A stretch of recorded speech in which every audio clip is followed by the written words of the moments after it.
Have you ever noticed that the more desperately you want something, the further it seems to drift away? You try harder, you think about it constantly, you chase it, you grip it, you beg the universe to give it to you, and still, silence, resistance, delay. But what if I told you the problem isn't in the desire, it's in the gripping? You don't manifest by clinging, you attract by becoming. This episode is not about magic, it's about alignment, real, practical alignment between your thoughts, your energy, and the life you say you want. Because the truth is simple. You do not get what you want. You get what you are. So today, I want to challenge everything you've been taught about manifestation. Not to give up on your dreams, but to shift your relationship with them. Because when you let go of the need to control the outcome, you step into a power much deeper than force.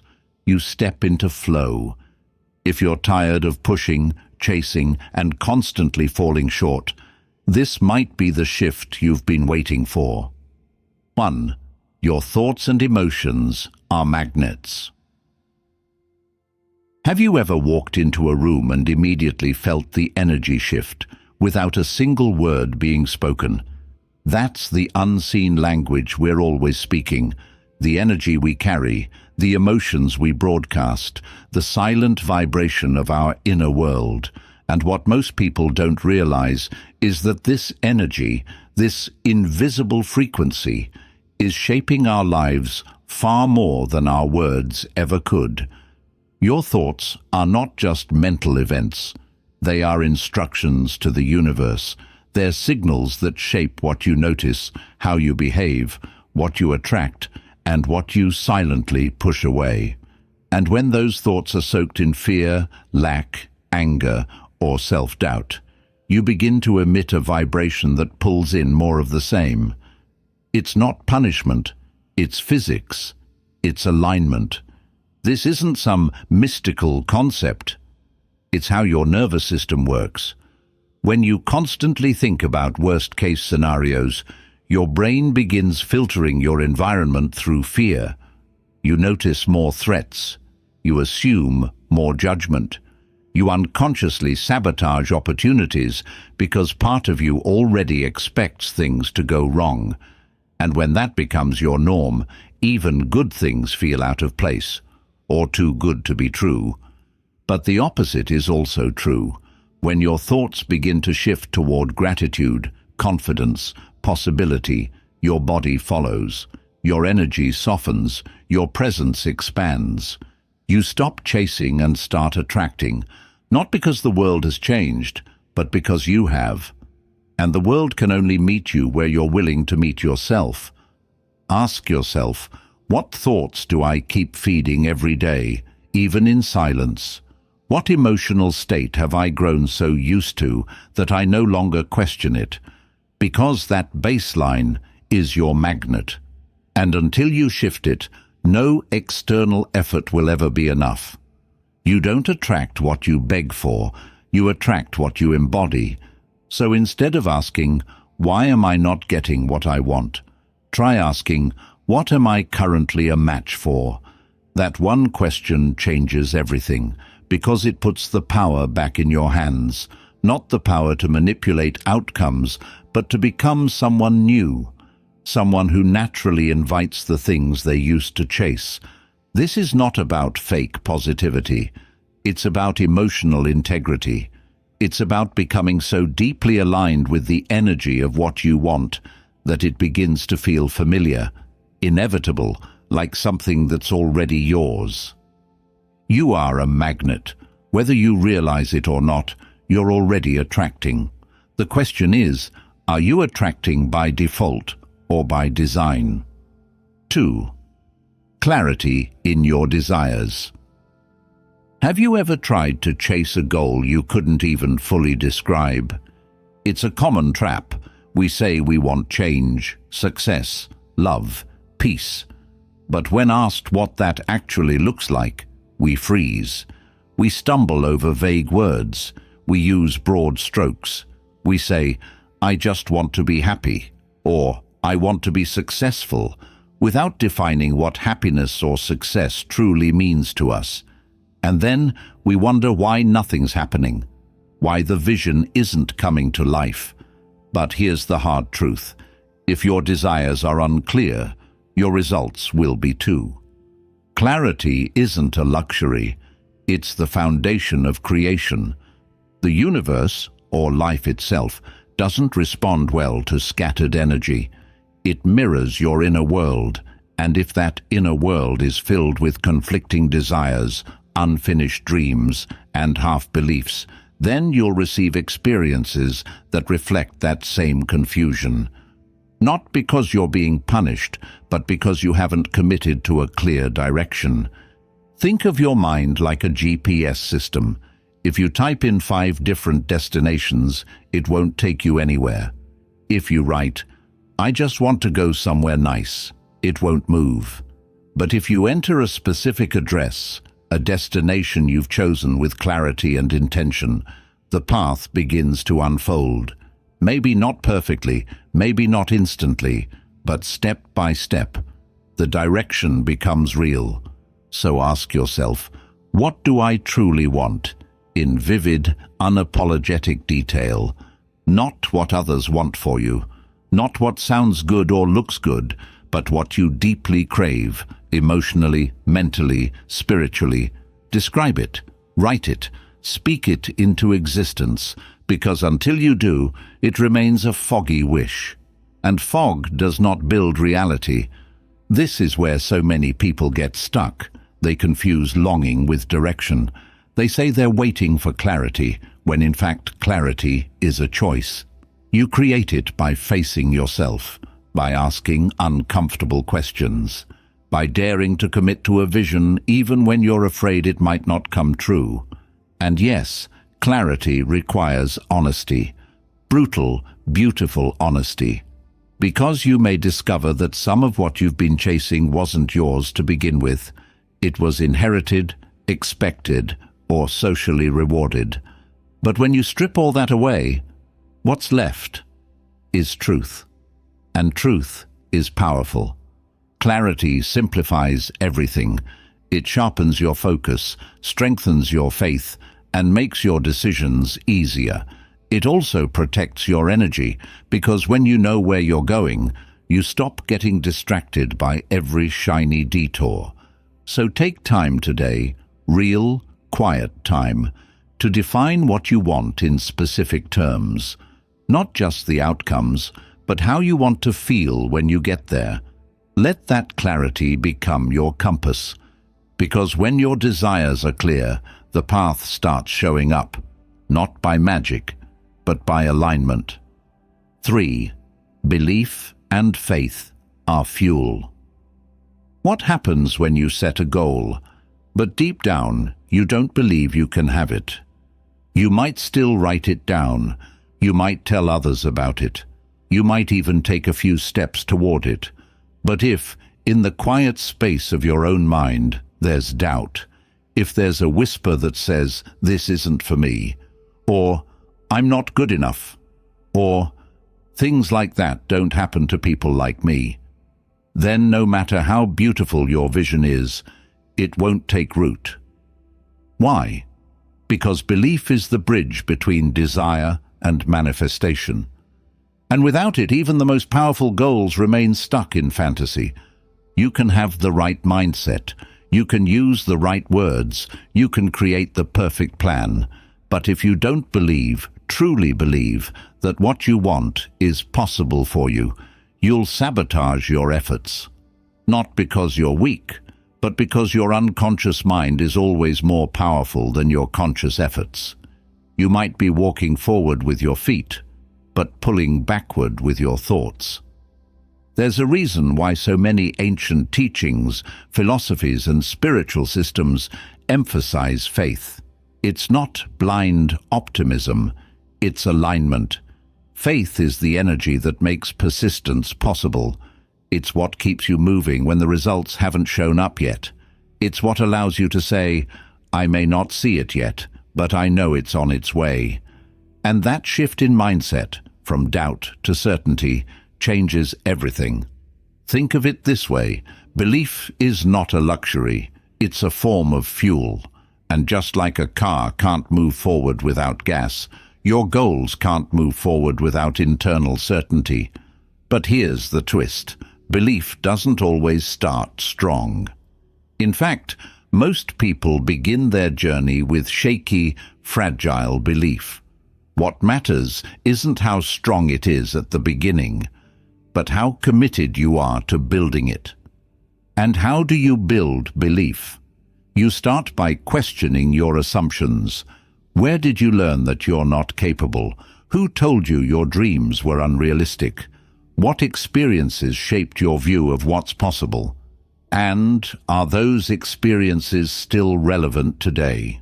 Most of our limiting beliefs were formed in moments of pain, failure, or rejection, and we never went back to update them.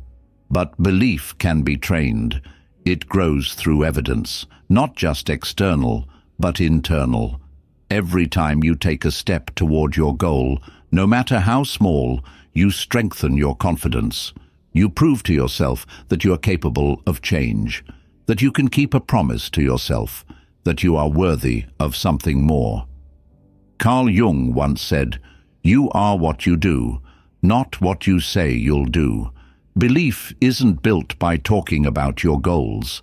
It's built by walking toward them, even when the path is unclear. Especially then, that's when faith becomes real, when you act not because the outcome is guaranteed, but because you've decided the journey is worth it.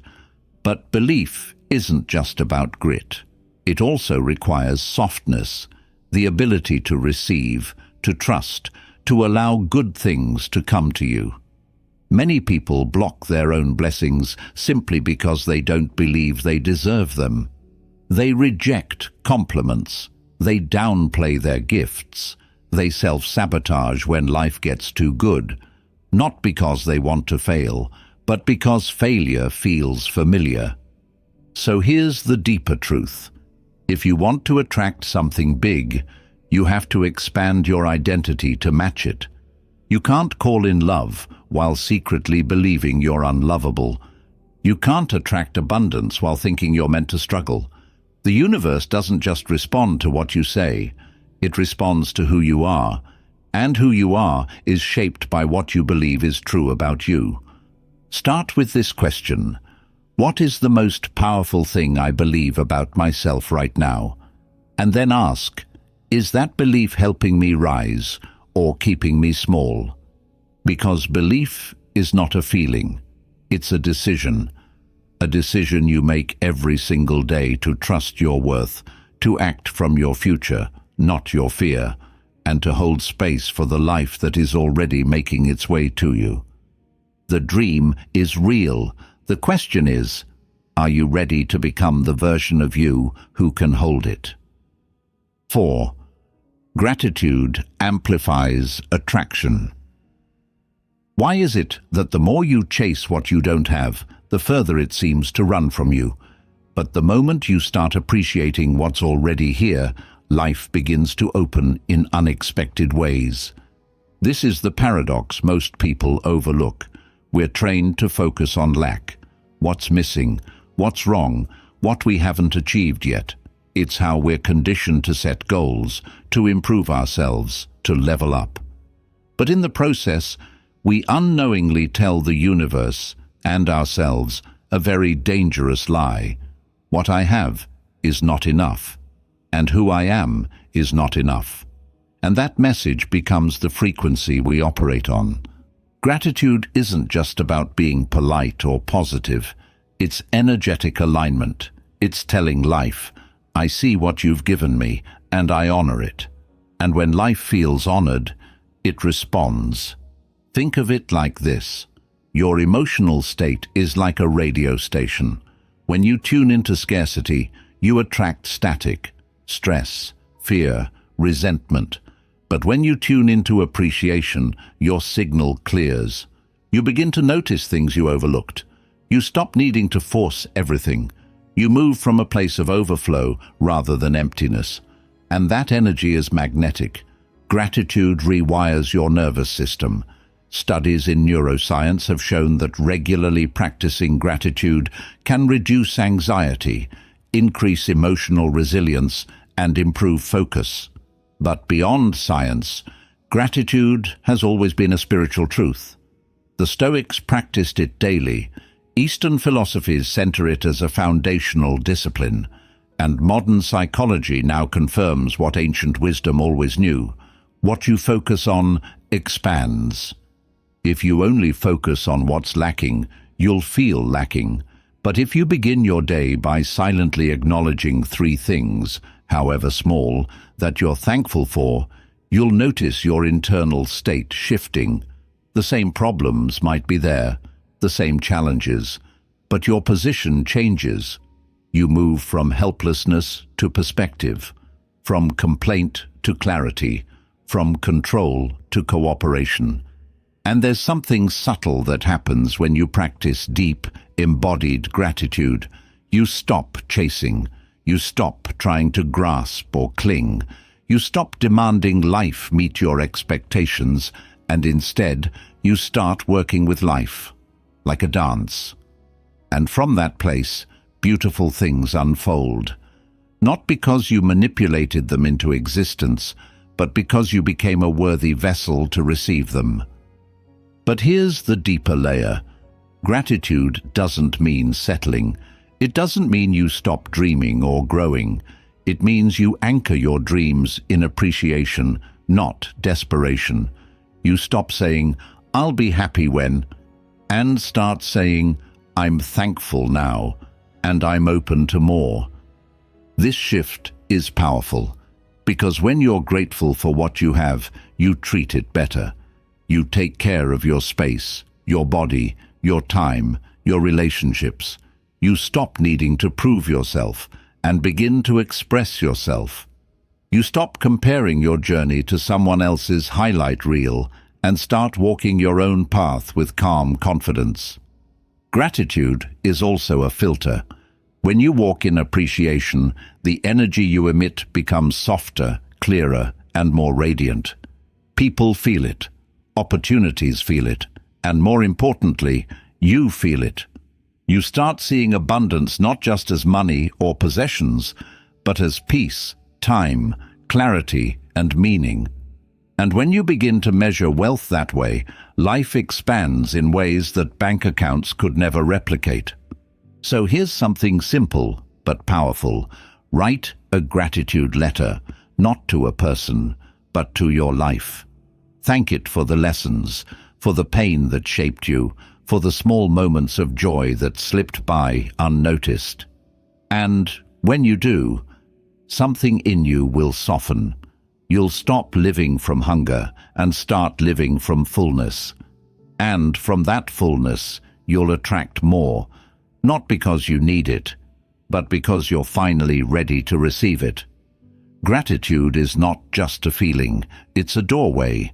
And every time you walk through it, you remind life that you're not just a consumer of blessings, you're a caretaker of them. 5. Inspired action, not wishful thinking. Have you ever convinced yourself that thinking about something over and over would somehow make it real? We've all done it. Played the dream on repeat in our minds, felt it in our bones, imagined it with detail so vivid it felt almost tangible. And while visualization can be powerful, there's a line, a subtle one, between aligned intention and passive fantasy, between tuning into what you desire and simply daydreaming to escape the work. The truth is, wishing isn't enough. Wanting isn't enough. Visualizing isn't enough. If your dreams aren't backed by movement, by real, tangible action, then all you're doing is recycling hope into frustration. And let's be honest, many people hide behind manifestation talk because they're afraid to act. They convince themselves that the energy of the universe will just deliver one day, like a cosmic Amazon package, no effort required. But the universe is not your delivery service. It's your collaborator, and it responds most to movement. What makes action powerful isn't that it's forced, it's that it's inspired. It's born from clarity and alignment. It comes from a place of deep inner truth, not outer pressure. When you act from inspiration, you're not just doing things for the sake of doing them. You're responding to an inner call, and that response creates momentum. This is what separates those who manifest consistently from those who get stuck. It's not that they're luckier, it's that they move. They take the first step, even when the path isn't clear. They make the call, write the draft, apply for the opportunity, change the routine.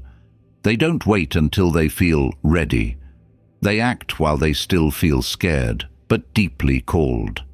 And the Stoics would agree. They were not passive thinkers, they were doers. Marcus Aurelius wrote, "Waste no more time arguing what a good man should be one." That's the essence of inspired action. Stop overthinking and start becoming.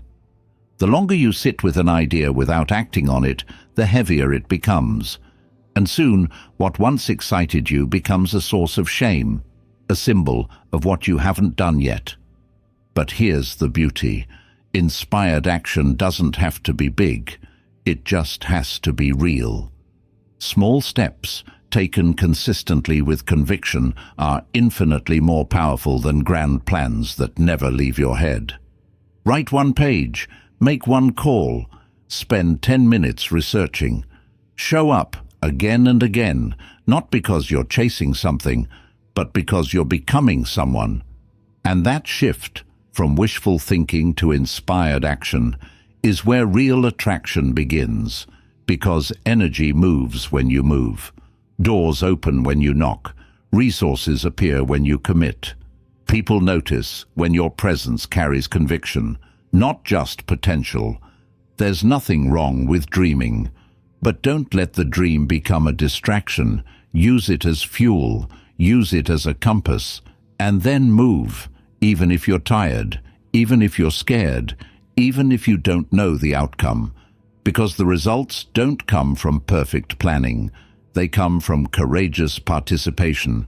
So today, ask yourself, what's one inspired action I can take that my future self will thank me for? Not to prove anything to anyone, but to prove to yourself that you're serious. Because life doesn't respond to wishful thinking, it responds to aligned movement. 6. Eliminate self-sabotage. What if the biggest obstacle in your life was you? It's a confronting thought, and an uncomfortable one. But look closely. How many times have you talked yourself out of something you deeply wanted? How many times have you dimmed your own light just to avoid standing out?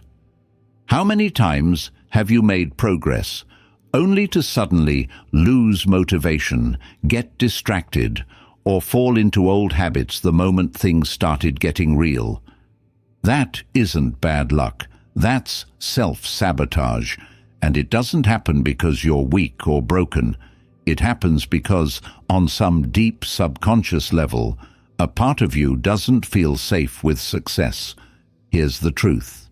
We don't sabotage ourselves because we hate ourselves. We sabotage ourselves because we're protecting ourselves from judgment, from disappointment, from change, from becoming someone we no longer recognize. It's not logical, it's emotional, it's survival-driven, but that doesn't make it any less destructive. Self-sabotage is the hidden engine behind procrastination, perfectionism, chronic indecision, and impulsive behavior. It's the voice that says, "Why even try?" Or, "This won't last anyway," or, "You're not that kind of person." And unless you learn to identify and dismantle it, it will quietly ruin every great opportunity you attract. Your brain has one job: to keep you safe. And safe doesn't always mean happy. It means familiar. So if chaos, scarcity, or low self-worth has been your default state for years, your brain will fight against any change that threatens to move you out of that pattern. even if the new direction is healthier. That's why success can sometimes feel terrifying, why love can feel uncomfortable, why peace can feel boring. Carl Jung once said, "Until you make the unconscious conscious, it will direct your life and you will call it fate." This is the heart of self-sabotage. Patterns you don't even realize you're repeating, stories you're still living inside, beliefs you've never challenged. And until you shine a light on those shadows, they'll continue to run the show. So how do you eliminate self-sabotage? You start with awareness. Catch the pattern before it becomes action. Notice the moment you start pulling away, the delay, the sudden distraction, the moment you forget to follow through. Don't shame yourself. Observe. Get curious. Ask, what am I trying to avoid by stopping myself? What part of me feels unsafe in growth? Then bring compassion into the conversation. Speak to yourself as you would a friend. I know this feels unfamiliar, but we're safe. We're allowed to grow. We're allowed to win. Replace the inner critic with a wiser, calmer inner guide, one who doesn't yell but reminds, one who doesn't punish but leads. And finally, anchor the new identity. Don't just change your behavior, change how you see yourself. Start saying, I follow through. I keep promises to myself. I am someone who finishes. I am someone who chooses clarity over chaos.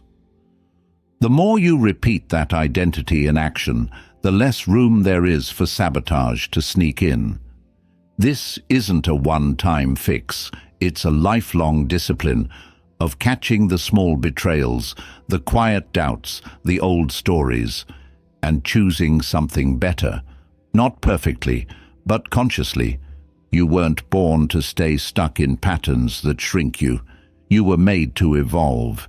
But that evolution requires you to become the protector of your own becoming, to stop making war with your potential and start walking with it.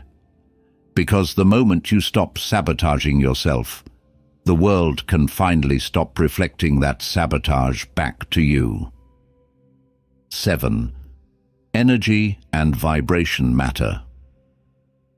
Have you ever met someone who didn't say much, but you could feel their presence the moment they entered the room? That's energy. That's vibration. It's not about being loud or dramatic. It's the unspoken frequency you emit simply by existing. And whether you're aware of it or not, you're always broadcasting. Your thoughts, emotions, beliefs. They're not just internal. They radiate. They affect how others perceive you, how situations unfold around you, and even what kind of outcomes you're repeatedly drawn into. You don't attract what you want, you attract what you are, and what you are is reflected in your energy. Energy is not just some abstract spiritual idea. It's how you show up. It's how you speak when no one's watching. It's the rhythm of your breath, the pace of your walk, the tone in your silence. When your energy is rooted in peace, clarity, and purpose, people feel it. Doors open, conversations shift, life responds. But when your energy is scattered, when you're walking around carrying resentment, fear, self-pity, or chronic doubt, that too becomes your signal. And what's even more important to understand is this: your vibration doesn't lie. You can say the right things, smile at the right time, try to look calm, confident, and centered, but your energy will always reveal your truth. You cannot fake alignment. This is why two people can read the same affirmation, but one shifts and the other stays stuck. It's not about the words, it's about the energy behind them. Are you saying, I am worthy, from a place of deep knowing, or from a place of hope and emptiness? That difference determines what returns to you. And here's what most people overlook. Protecting your energy is not selfish. It's survival. Every conversation, every relationship, every environment either feeds your vibration or drains it. And when you constantly expose yourself to people or spaces that deplete you, your internal frequency begins to drop. You start thinking thoughts that aren't even yours, feeling emotions you absorbed unconsciously, making choices from fear instead of wisdom. So ask yourself, what am I allowing into my field? Who has access to my energy, and are they expanding it or eroding it? It's not about cutting people off for being negative. It's about becoming deeply intentional with your time, your space, and your state. Just like you wouldn't let someone trash your home, you shouldn't let just anyone trample through your mind or your emotional field. That said, energy isn't just about defense. It's about creation. You can raise your vibration. You can choose it. Through music that uplifts you, movement that brings you back into your body, stillness that recenters your mind, words that affirm your worth, environments that remind you of your power, people who reflect your growth. Even the foods you eat, the sleep you get, the breath you breathe, it all contributes to your signal. You are a living, breathing broadcast tower, and what you emit, you attract. Not immediately, not always predictably, but consistently over time. So if you've been feeling stuck, stagnant, or like life keeps bringing you the same patterns, pause. Don't ask, what do I need to do? Ask, who do I need to become energetically? Because once your vibration shifts, once you start walking like the version of you who already has peace, alignment, and direction, the world around you begins to rearrange itself to match your new frequency. That's not magic, that's alignment, and you get to choose it, moment by moment. 8. Release resistance. Why do the things you want most often feel the hardest to reach? It's one of life's great paradoxes. You want peace, yet the more you try to control everything around you, the more chaotic it becomes. You want love, but the harder you chase it, the more distant it feels. You crave success, but the moment you grip your goals with desperation, progress seems to stall. Why? Because beneath it all, you're resisting. Resistance is the invisible wall we build between ourselves and what we say we want. It's made of fear, control, expectation, and the deep, often unconscious belief that life has to happen on your timeline, in your way, or not at all. And the more you resist, the more you try to bend life to your will, the tighter everything feels. It shows up in subtle ways, in the anxiety you feel when things don't go as planned, in the frustration that rises when your efforts aren't immediately rewarded, in the tension in your body every time you hear the word wait. We don't want to flow, we want to force. But forcing doesn't bring freedom, it brings exhaustion. Resistance isn't just emotional, it's energetic. It clogs your intuition, it drowns out your wisdom. It tells you that you can't relax until life gives you what you want.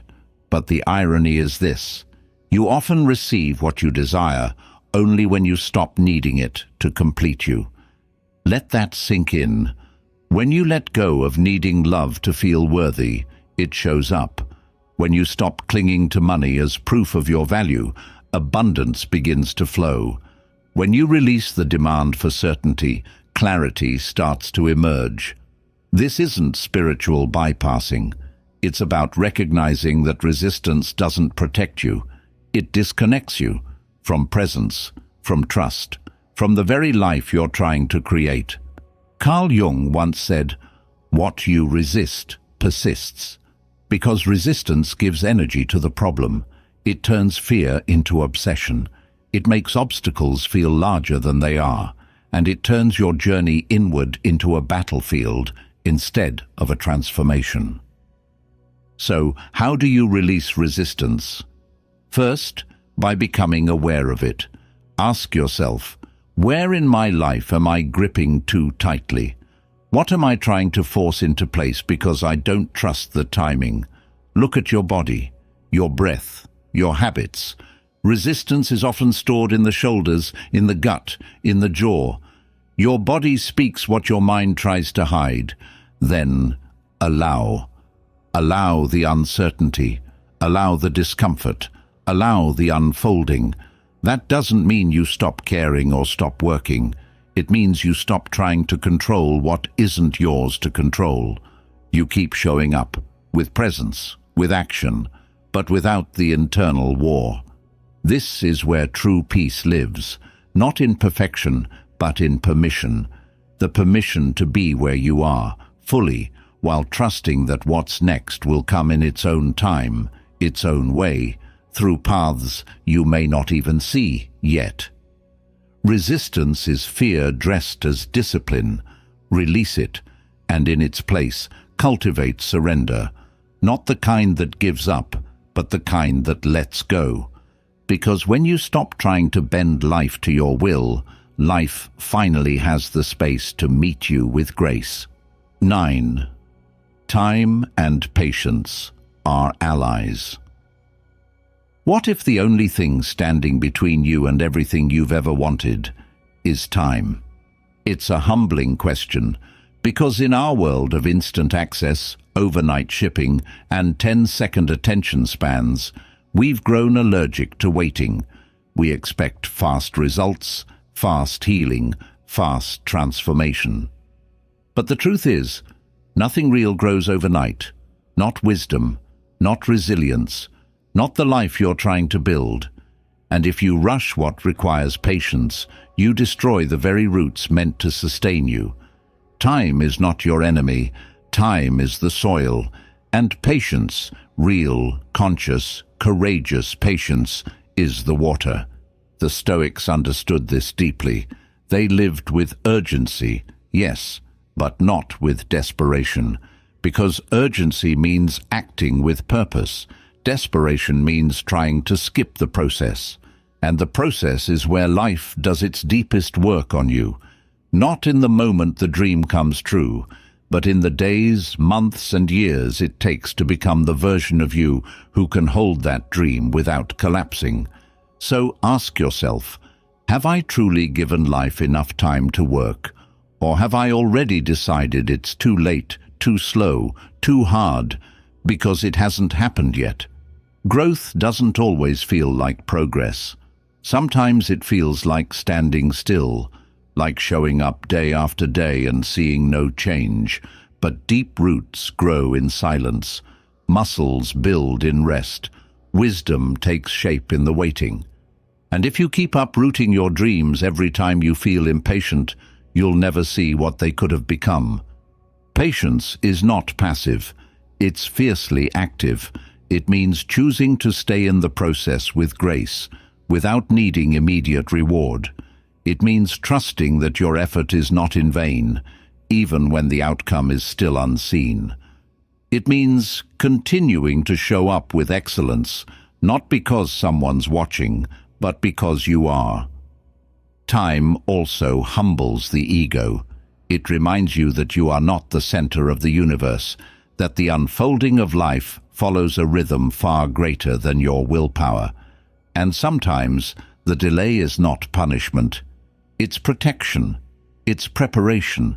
It's life creating the space for something better than what you were ready to settle for. But most importantly, time gives you proof. Not just that things are possible, but that you are resilient, that you can keep going without immediate reward, that you can build momentum through stillness, that your value isn't tied to speed, but to endurance. We often ask, how long will it take? But the better question is, who will I become if I commit fully to the process, no matter how long it takes? Because success is not just about what you reach, it's about what you withstand. So be patient, but don't be passive. Take the step, do the work, hold the vision, and let time do what only time can do. Refine you, shape you, fortify you.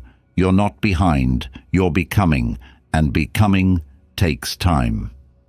10. Align with the universe. Have you ever asked yourself, what if life isn't something to conquer, but something to cooperate with? Most people live in a constant state of resistance.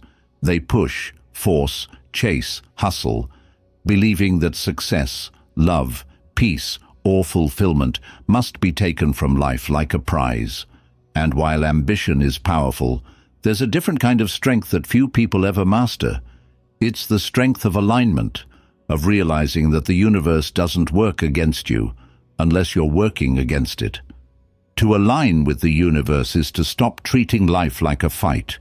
It's choosing to listen more than you react, to observe instead of forcing, to trust that sometimes the detour is the path. It doesn't mean giving up. It means giving in, not to weakness, but to the wisdom of a higher rhythm. You can feel it when you're aligned.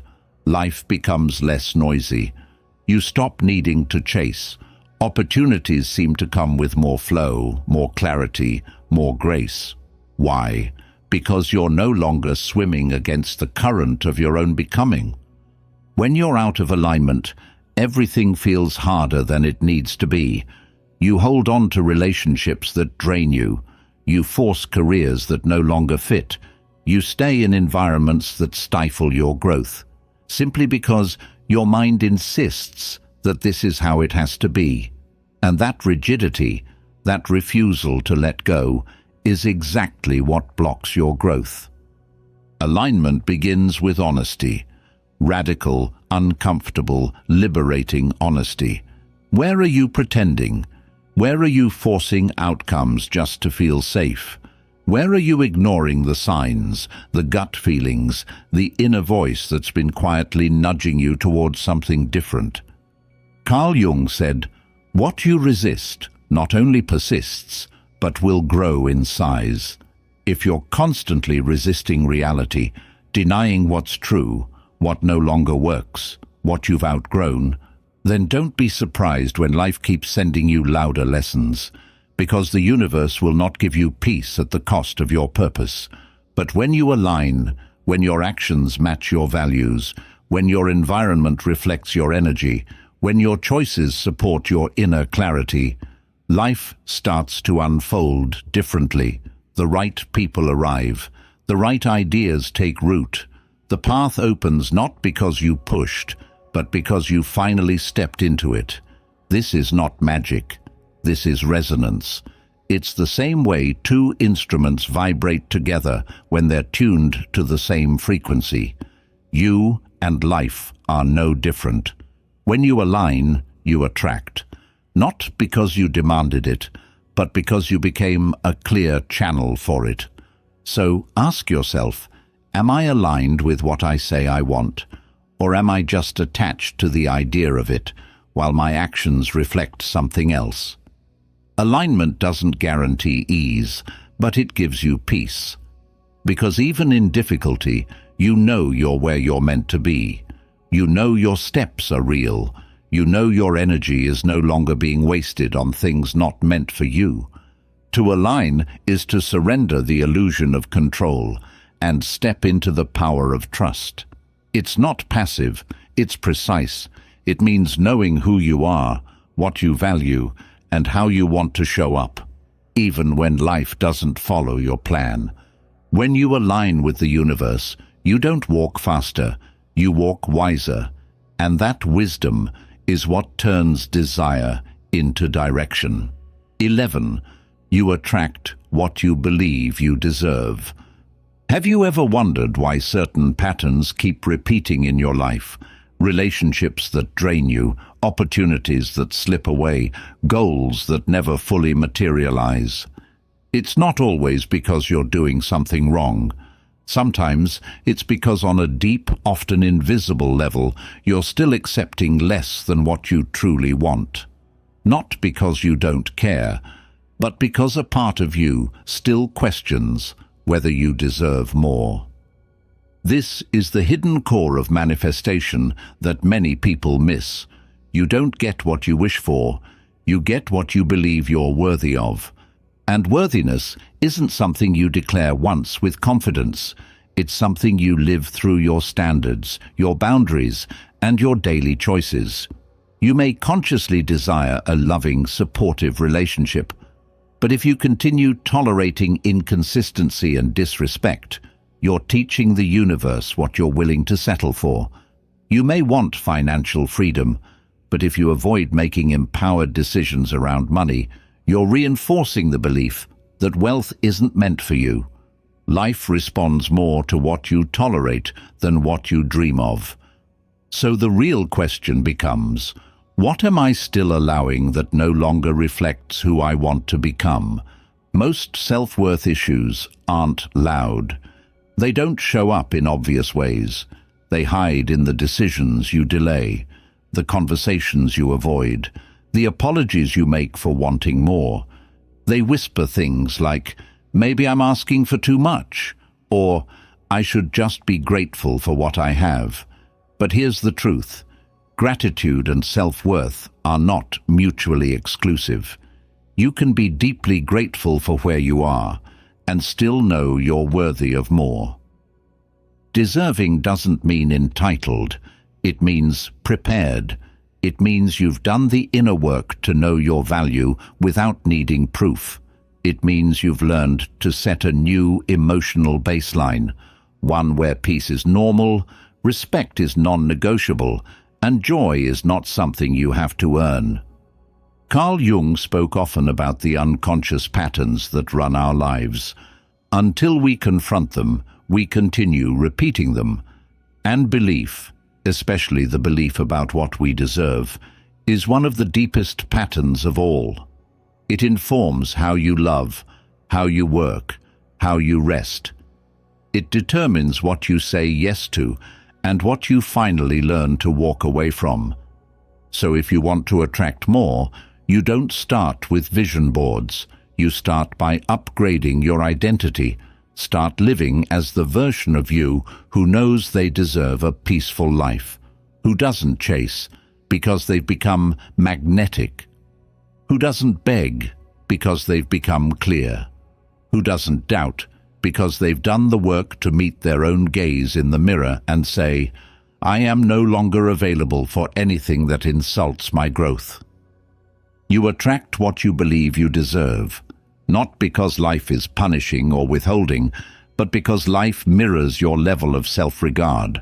And when you raise that standard, the entire world starts to adjust. So ask yourself, if I truly believed I was worthy of what I desire, what would I stop accepting today? What would I stop explaining away? What would I finally allow myself to receive without guilt or apology? Because the moment you decide you're no longer a match for the old story, the old life, the old version of you, that's when the new one begins to unfold. So maybe now it's time to stop chasing and start becoming. Because the version of you that already has what you desire isn't waiting to be found. It's waiting to be chosen. Chosen in your thoughts, in your boundaries, in your energy, in the quiet, powerful decision to align your life with what you claim to want, not in theory, but in action. Let go of the grip. Let go of the fear that says, if I don't fight for it, it won't happen. Because the truth is, what's meant for you doesn't require a fight. It requires readiness, inner readiness, energetic readiness. The kind of readiness that's built through belief, clarity, patience, and self-respect. Every single day, you're teaching the universe how to treat you, through your vibration, through your self-talk, through the people and habits you allow in your life. So don't ask for more until you're truly willing to receive it, to hold it, to live in a way that reflects it. You are not too late. You are not too broken. You're not behind. You are in the process. And when you stop forcing life to happen on your terms and instead flow with life on its own, everything begins to shift, gently, powerfully, naturally. If this episode gave you something real, a moment of reflection, a spark of motivation, a reminder of who you really are, consider subscribing, sharing it with someone you care about, and leaving a comment. What's one thing you're letting go of today to make space for what you truly want? Your transformation doesn't begin when life changes. It begins when you do.